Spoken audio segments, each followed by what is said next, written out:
মিডিয়াগুলো বাজেটের বিভিন্ন মুখী বিশ্লেষণ করে, আলোচনা করে, কলাম লেখা হয়, টক শো হয়, আমরা যারা কথা বলি তারা সেটা নিয়ে কথা বলার চেষ্টা করি।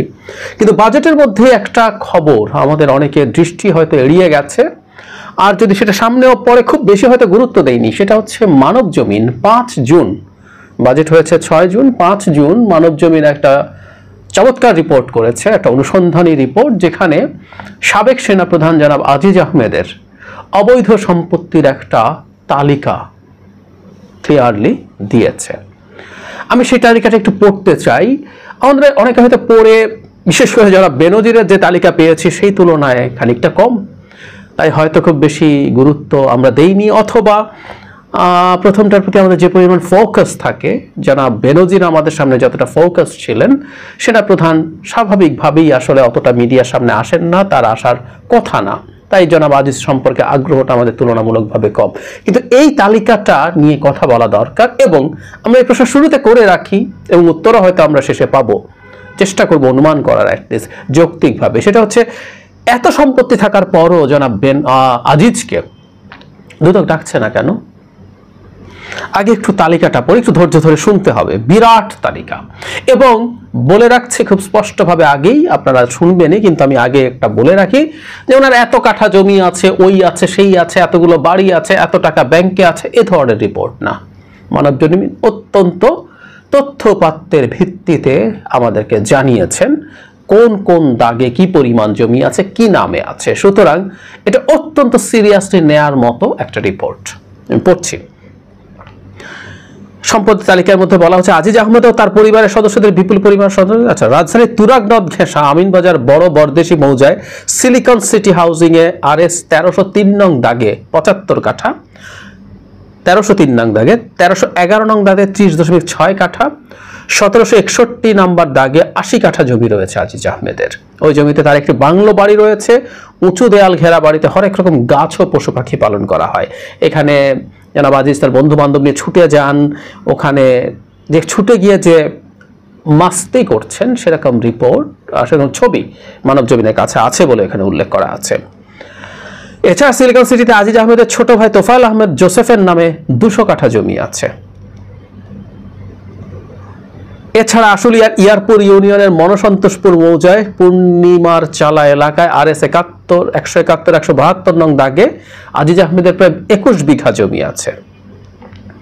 2018 সালে স্থানীয় ইমান আলী আব্বাস উদ্দিন খোরশেদ আলম এই জমি কেনেন। 171 দাগের জমিতে উঁচু প্রাচীর ঘেরা একটি বাংলো বাড়ি আছে। পাশের 172 নং দাগে ইটের রাস্তার পাশে প্রায় 5 বিঘা জমি বাউন্ডারি করে রাখা আছে। ভেতরে ছোট্ট একটি ঘরে আজিজ আহমেদের বাসার কাজের লোক একজন সুবেদার থাকেন, ওখানে কি কি করেন, এবং সেখানে তার সাক্ষাৎকারও আছে যে এটা জনাব আজিজ আহমেদের সাহেবের বাড়ি, এটা খুব ক্লিয়ারলি বলা আছে।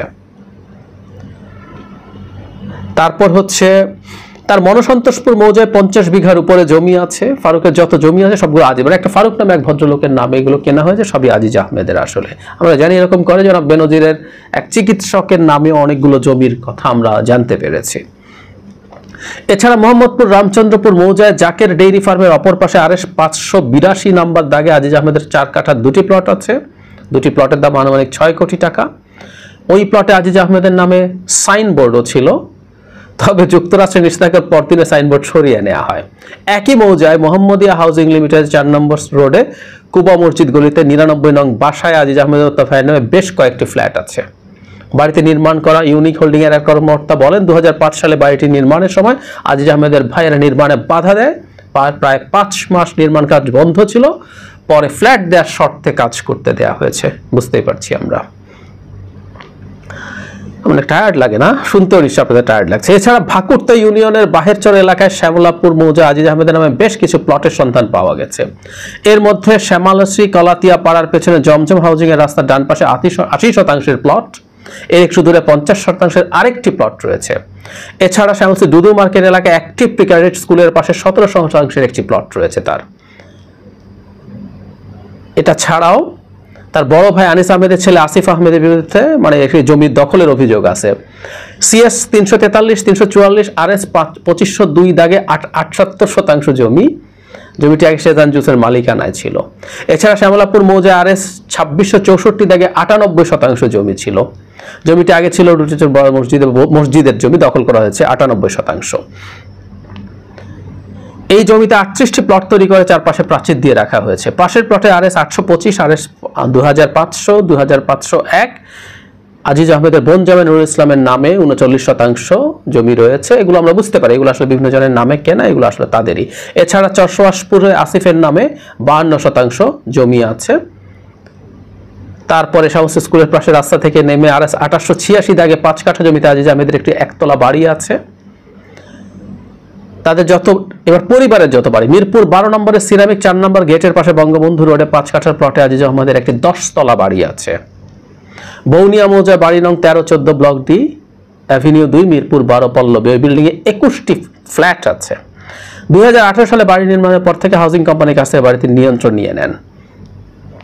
বাড়িটির নাম ফলক মুছে ফেলা হয়েছে। আমরা বুঝতে পারি কি হয়।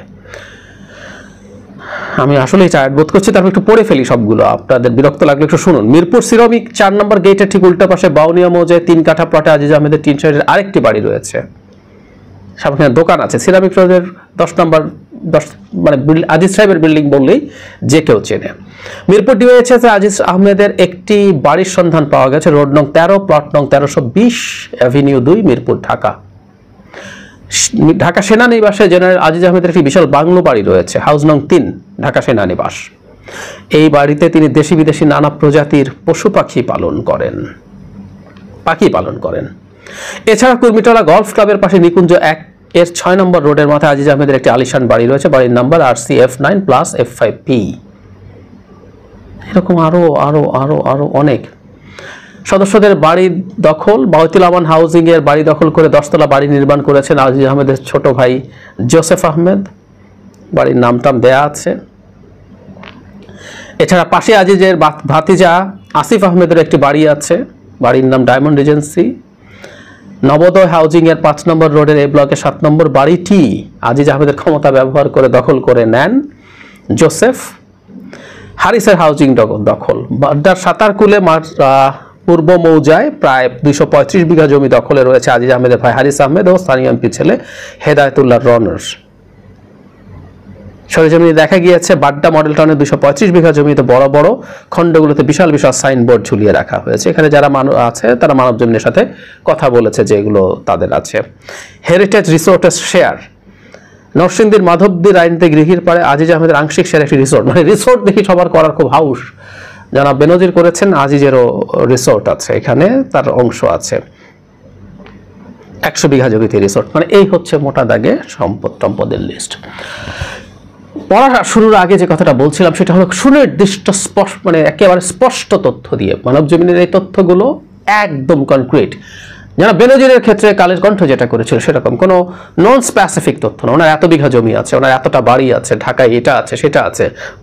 শুরুতে যেটা বলছিলাম যে জনাব বেনজিরের তুলনায় একটু কম আছে হয়তো, কিন্তু আর্থিক মূল্য যেহেতু ঢাকা এবং খুব আশপাশে, আর্থিক মূল্যে জনাব আজিজের সম্পত্তির মূল্য জনাব বেনজিরের সম্পত্তির মূল্যের চেয়ে কম হবে না, হয়তো বেশিই হতে পারে। প্রশ্ন করছিলাম যে এই ঘটনার পর দুদক কেন আজিজকে ডাকছেন না। মানে আমরা লাস্ট যেটা দেখেছি, এই ঘটনা ঘটার পর জনাব আজিজ সাংবাদিকদের সাথে কথা বলেছিলেন এবং খুবই তৃতীয় শ্রেণীর যুক্তি দিয়ে যেগুলো করেন, আসলে আপনি পারবেন না এগুলোর পক্ষে বিপক্ষে, মানে পক্ষে যুক্তি দিয়ে দাঁড় করাতে। এক ধরনের ইমোশন দেখানোর চেষ্টা করেছেন, বাজে কথা, সরকারের উপর দায় চাপানোর চেষ্টা করছিলেন যে এটা করে তো সরকারকে ইয়ে করতে চেয়েছে। আমি তো বিষয় না, মূল বিষয় ছিল সরকারকে ঝামেলায় ফেলতে চায় বিদেশিরা। যাই হোক, উনি দেশে ছিলেন, উনি সাংবাদিকদের সাথে তার বাসায় বসে কথা বলেছিলেন। সো উনি দেশে কি আছেন এই প্রশ্ন আমি করতে চাই। তাহলে ওনাকে ডাকা হচ্ছে না কেন? মানে এক দামি এমপি আবার যেতে হবে দুদকে এই ডাকার ব্যবস্থা করার জন্য? না, দামি এমপি যাবে, অবশ্য আগেরটায় যখন গিয়েছিল তখন আমরা বুঝতে পারি আসলে এটা খেলার পার্ট ছিল। তাহলে কি জনাব আজিজকে এখনো ধরার প্ল্যান হয় নাই? তাকে অন্তত জিজ্ঞাসাবাদের প্ল্যান হয় নাই? বা তাকে কতটুকু ধরা হবে সেই সিদ্ধান্ত এখনো হয় নাই? হলে ওই দামি এমপি হয়তো যাবেন, বা অন্য কোনো দামি এমপি যাবেন, বা অন্য কেউ যাবেন তাকে ধরার জন্য, এরকম হতে পারে, সম্ভাবনা আছে।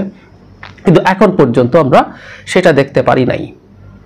তাহলে আমরা যারা বেনজিরের ক্ষেত্রে যা হয়েছে ঠিক সেটাই কি ঘটতে যাচ্ছে?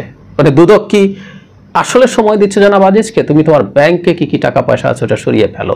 জনাব বেনজিরকে যখন দুদকে ডাকলো তার আগে অনেক কিছু হলো, ব্যাংক এবং অ্যাকাউন্ট এবং সম্পত্তি যখন ফ্রিজ করা হলো তখন অ্যাকাউন্ট থেকে উনি 100 কোটি টাকা তুলে নিয়ে চলে গেছেন, ওনার সম্পত্তিটা উনি ট্রান্সফার করতে পারেন না। কিন্তু জনাব আজিজ কেউ কি সেই সময় দেওয়া যাবে, এই প্রশ্নটা করতে পারে। দুদক কি তাহলে ওই অপেক্ষা করছে, বাবা তুমি তোমার টাকাগুলো সরাও অ্যাকাউন্ট থেকে, কারণ এই টাকা তো আর পুরো সরিয়ে নিয়ে ফেলতে পারবে না, এগুলোরও বাটোয়ারা হবে। সুতরাং কেউ কেউ তাকে এই সুযোগ দিয়ে থাকতে পারে গিভ অ্যান্ড টেকের বিনিময়ে, এবং দেশ থেকে পালিয়ে যাওয়ার সময় সুযোগ দিচ্ছে কিনা, কারণ যখন দেশ থেকে পালিয়ে যাবে তারপর সামন তামন করবে যাতে সে তাকে আর খুঁজে না পাওয়া যায়। কারণ দুদক এত সুনির্দিষ্ট তথ্য পাওয়ার পরও দুদক এখনো চুপ কেন? আর শুধু এটাও না, জনাব আজিজ, মানে দুর্নীতি মানে কিন্তু শুধু ফিনান্সিয়াল কারাপশন না, জনাব আজিজ তার ভাইদেরকে সন্ত্রাসীর তালিকা থেকে নাম কাটানো, তাদের শাস্তি মওকুফ করানো, এবং যেটা সবচেয়ে ভয়ঙ্কর অপরাধ জালিয়াতি, ভুয়া কাগজের মাধ্যমে তার ভাইদের জন্য তিনি জাতীয় পরিচয়পত্র, পাসপোর্ট এগুলো করিয়েছিলেন। এটা তো ফর শিওর, এগুলো এই ঘটনাটা একটা সুনির্দিষ্ট ক্রাইম। সো দুর্নীতি, এবং এই দুর্নীতিও তো প্রমাণিত, পত্রপত্রিকায় ক্লিয়ার ডিটেইল রিপোর্ট আছে, বাবা মায়ের নাম পর্যন্ত পাল্টে ফেলা হয়েছে। সো অনেক অপরাধের জন্য তাকে ডাকা যেতে পারে। আর এখন এই যাবতীয় সম্পত্তির তথ্য তো সামনে আসলো, কোনো একটু শব্দ নেই, অপেক্ষা করছে জনাব আজিজ যেগুলো করবে, টাকা সরাবে এবং দেশ থেকে পালাবে, তারপর সামন করবে, তাই কি? Could be. আমরা একটা কথা বেনজিরের ক্ষেত্রে বলছিলাম, সেটা হলো আজিজের মতো মানুষকেও আপনার কিছু পদক্ষেপ নিতে হবে। আপনি আজিজকে আমেরিকা স্যাংশন দেওয়ার পর খুব বেশি কিছু করেন নাই, কারণ হচ্ছে জনাব আজিজ যেসব বিষয়গুলো উল্লেখ করা হয়েছে সেগুলো যে কোনো বিবেচনায় সরকারের কাছে খুবই প্রেজেন্ট কিছু না। কিন্তু আগে সরকারের যেরকম র্যাব এবং জনাব বেনজিররা যখন স্যাংশন পেয়েছিলেন তখনকার চড়া গলা থাকেনি, তাই ইন্টারপ্রিটেশন হচ্ছে সরকার আমেরিকার সাথে এই প্রশ্নে আপাতত সংঘাতে যেতে চায় না, এটাকে কগনিজেন্সে নিতে চায়। সুতরাং আজিজের বিরুদ্ধেও একটা ব্যবস্থা হয়তো নেওয়া দেখাচ্ছে তারা, সেটা দেখাতে হবে। জনাব বেনজিরের চাইতেও এটা to some extent more important. তাহলে আমরা ধারণা করতে পারি তাকে হয়তো ডাকা হবে, কিন্তু অপেক্ষা করা হচ্ছে তিনি যাতে তার হোমওয়ার্কগুলো করতে পারেন। কিন্তু যে বলছিলাম, তাকে ধরে আদালতে তোলা, বিচার করা, এই যে কাজগুলো সরকারের জন্য ঝুঁকিপূর্ণ। কারণ হচ্ছে জনাব বেনজিরের ক্ষেত্রে যেটা বলেছি, যে উনি তো একা একা করেন নাই, উনি তো হঠাৎ করে একজন এরকম হয়ে যান নাই। বেনজির সম্পর্কে বলেছিলাম, সেটা আজিজ সম্পর্কে একেবারেই প্রযোজ্য।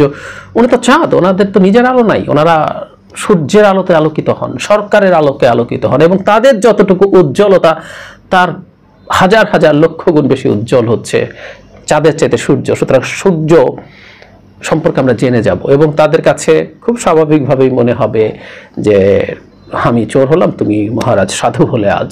সো তারা এই ক্ষোভ যদি আসে, তাদের মধ্যে ইগো যদি কাজ করে, তারা যদি ক্ষুব্ধ হন, তারা আরো অনেক রকম বলটলের নামটাম বলে দিতে পারেন। সুতরাং তাদেরকে দেশে রেখে ধরে বিচারিক প্রক্রিয়ায় নেওয়া সরকারের জন্য খুব স্বস্তিজনক বিষয় হবে না, ওনারা চলে যাওয়াই ভালো। কিন্তু উপরে একটা বিচারিক প্রক্রিয়া দেখানো গেল, এটুকুই এই সিস্টেমটাই সরকারের জন্য টু সাম এক্সটেন্ট